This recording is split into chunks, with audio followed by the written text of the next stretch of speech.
Jeg hedder Joachim, og jeg kommer fra NPI. Vi er en pladegrossist, der forhandler træbaserede plader. Og så her for en 3-4 år siden, så er vi så gået ind på det her bæredygtige område og begyndt at forhandle biogen isoleringsmaterialer, især fra henholdsvis Daico og Ecolution, som er vores nyeste skud på stammen.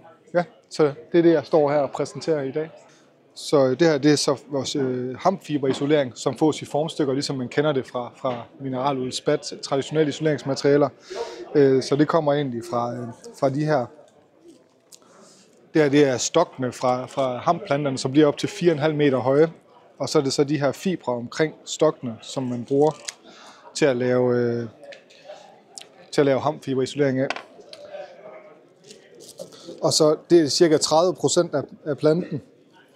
Der er de her fibre, og så de sidste 70%, det er stokken. Det bliver ligesom lavet til det her strøelse, som man kan bruge til husdyr, eller så kan man bruge det til det, der hedder hempcrete, som er de her biogene blokke, som ligesom Leka-blokke, som man kender det. Ja. Så det er vores Ecolution hampfiberisolering, og så har vi så vores Daico-produkter, som har et kæmpestort bredt udvalg. Det er en stor tysk koncern, som har eksisteret i 30 år. Så de har et kæmpestort varekatalog.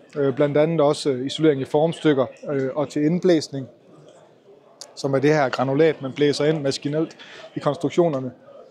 Og derudover så kan man få det i byggeplader, som man ser her, som er det, man kan anvende som undertagsplader og også som vægplader.